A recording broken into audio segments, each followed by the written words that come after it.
And welcome to the next in our study on women of the Bible. Today we're returning to the Old Testament and looking at a woman who is probably very familiar and a group of women who I imagine are much less so familiar. They certainly were to me. And so to them we'll go first. And these are the daughters of Zelophehad. I'm assuming I have that pronunciation right, but I also trust that Zelophehad is no longer around and can't scold me on my pronunciation. And this is taken from Numbers chapter 27 and verses 1 to 8. Numbers is often a book that's not quoted all that often, very focused on sort of Jewish law, Jewish census taking, these sorts of things. But nevertheless, there's this little moment here that we have in Numbers 27, 1 to 8. That's quite illustrative. So God's law and order training for his formerly enslaved people included careful directions about the passing of property rights from one generation to the next. I'm sure my sister's ears have pricked up already. Under Israel's patriarchal system, the land and related responsibilities were distributed to each tribe descending from the sons of Jacob. But what about the inheritance when there was no son?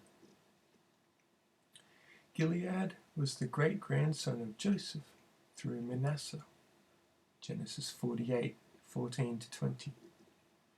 Generations later, one of Gilead's grandsons had 5 daughters, and the legacy of land did not fit the prescribed legal pattern.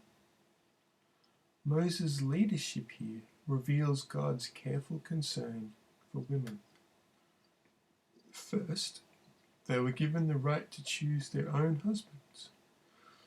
Even though families gave, or indeed withheld, consent, the bride made the final decision. Her choice was to be within the tribe, which would retain her inheritance within the extended family. The record shows that the daughters of Zelophehad complied.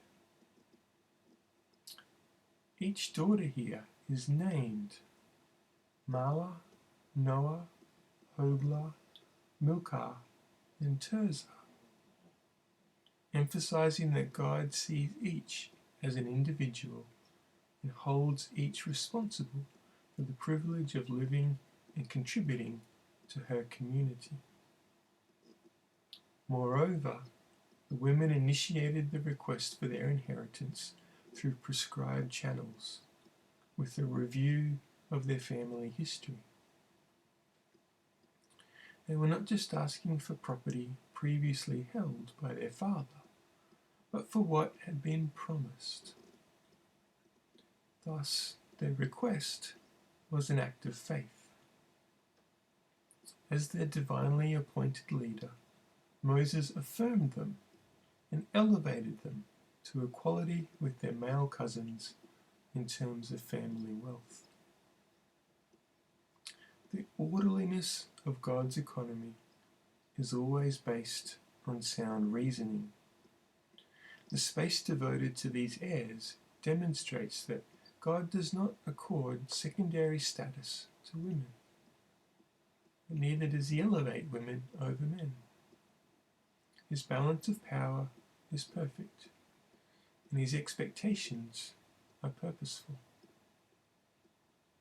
Owners were to guard their estates with serious stewardship so that all might benefit. From what may appear as a trivial legal matter, the daughters of Zelophehad speak to us about God's priorities for community welfare and personal security. The second woman that we're looking at today is Rahab. As I mentioned, I suspect Rahab is a much more well-known character, and certainly she's referenced in the New Testament as well as the primary text, which is taken from Joshua chapter 2. Rahab was obviously an intelligent woman. She showed a remarkable knowledge of the recent history of Israel, as well as of what God was doing for the Israelites when they approached her country. In fact, she seemed more aware of God's intervention for Israel than Israel was.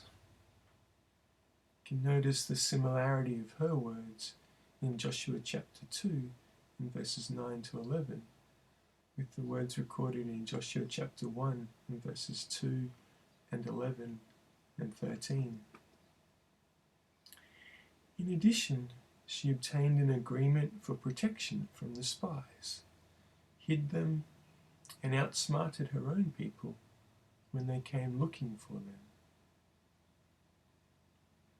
Rahab also showed initiative in arranging for the deliverance of her entire family.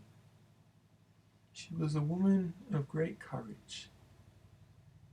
Siding with the Israelites was treason, punishable by death, not only for herself, but also for all of her family. Once she made her decision, there was no turning back. Finally, Rahab was a woman with spiritual insight. She recognized the disparity between Israel's God and the gods that she and her people served. Israel's God was supreme. He did not share the rule in heavens and the earth the way their gods reportedly did. Again, read Joshua chapter 2 and verse 11. Rahab's initial confession of faith is seen in the use of the name Yahweh.